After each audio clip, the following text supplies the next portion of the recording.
మాటకి నిలబడ్డం రావాలి. 6 గంటలకు ప్రవచనానికి వచ్చేస్తానండి భాగవతానికి అని చెప్పి ఎవడో వచ్చి నన్ను పొగిడేసి 5ంటికి వచ్చి ఒక్క 5 నిమిషాలు మాట్లాడి వెళ్ళిపోండి అన్నాడు అనుకోండి, పొగట్టలకి డెలికేట్ అఫైర్ సార్ అని వేళ్ళు విరిచి, అయ్యా 5ంటికి మొదలెట్టేయండి అని 5ంటికి బయలుదేరి వాడు ఎవరి దగ్గరికో వెళ్ళేటప్పటికే 5:30 వాడు డప్పులు కొట్టి డోళ్లు కొట్టి పూలదండలు వేసి అక్కడి నుంచి మాట్లాడమనేటప్పటికి 6 ఒళ్ళు మరిచిపోయి వాడు టపాకాయలు పేల్చాడని నేను 40 నిమిషాలు మాట్లాడి 7ంటికి బిక్కమొహం వేసుకుని ఇక్కడికి వచ్చాను అనుకోండి, మిగిలిన వాళ్ళందరూ ఏమంటారు?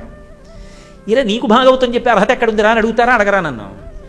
దేని మీద బయలుదేరావో దానికి నిలబడగలగాలి అంటే పొగడ్తలని ఎంతవరకు వంట పట్టించుకోవాలో అంతవరకే వంట పట్టించుకోవాలి.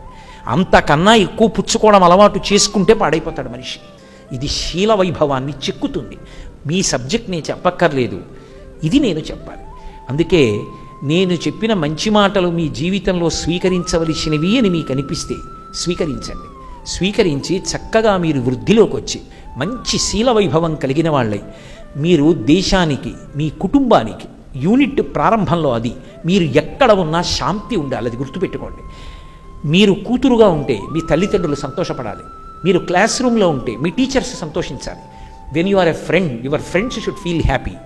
When you are a mother, your children should feel happy. When you are a wife, your husband should feel proud that you are such a wife.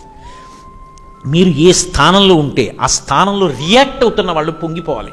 మా అక్క ఇటువంటి అక్క, తోబుట్టువులు పొంగిపోవాలి. అలా ఎవరికి వాళ్ళు నిలబడగలిగిన ప్రజ్ఞశీల వైభవం చేత పొందిన నాడు దేశమంతా సుభిక్షంగా ఉంటుంది.